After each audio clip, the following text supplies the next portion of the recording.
Hello, I thought I'd come on and say hi for a few moments. I just wanted to talk and share a couple of things. There's been a word that's been kind of in my heart the past few days, and I wanted to share that and my thoughts on it. I think in general, when we are trying to do life and trying to make ends meet or trying to stay connected to people, even if we haven't had a loss, that's a difficult thing. It's hard. It's hard sometimes, isn't it? Just to do life. Throw a loss in there, whether it's the loss of a loved one through death, loss of a job, loss of a relationship, loss of a friend. The mind will ruminate, create false scenarios, and I've been finding sometimes even with myself or clients and friends, we're hard on ourselves. We beat up on ourselves. We either create a false sense of guilt, or we just don't love ourselves enough. Life's hard enough. We got to start loving ourselves more. And the word that has been coming to my mind a lot is the word grace. Right? Isn't that a beautiful word? Giving yourself a little grace. Not easy to do if you're grieving, or you're missing someone, or you're having difficulties in your physical and psychic life. But I want you to try something. Maybe over the next week. Try this. I want you to give yourself 5 minutes. Can you give yourself 5 minutes? 5 minutes of your time to yourself. Because let's face it, you're all you have, really. I mean, you look in the mirror, you wake up in the morning, there you are. You can't get away from yourself, right? So give yourself 5 minutes, whether it's 5 minutes while I'm in the shower, 5 minutes before I get out of bed. Maybe if you get a break at work, take 5 minutes for yourself in a quiet place if you can.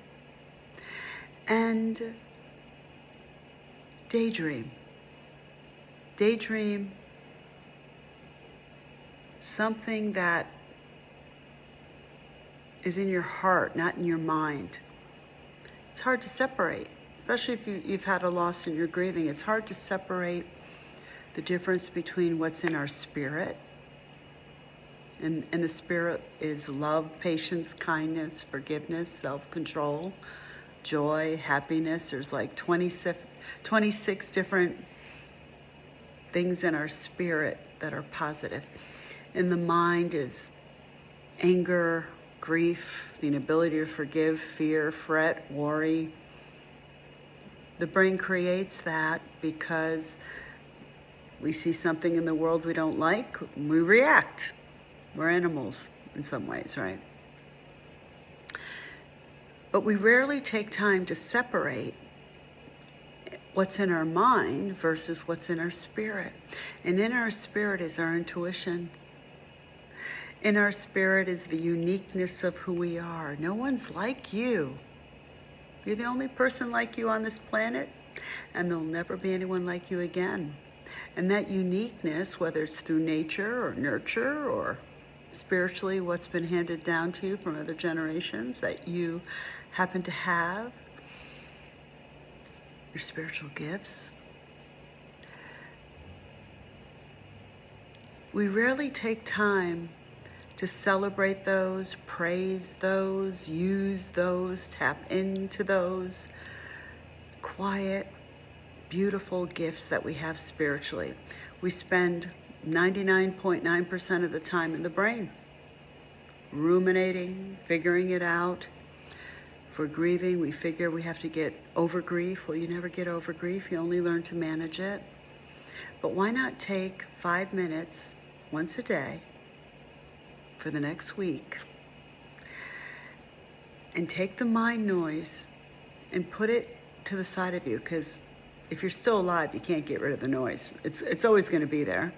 But there is a technique you can try to I can prove to you right now that you can change your thoughts. Want me to prove that to you? Okay. Right now, wherever you are, in your head voice, I want you to scream your name. In your head voice, scream your name. Did you hear that? Okay. Now in your head voice, I want you to whisper your name. You can do that, right? That means you could change your thoughts.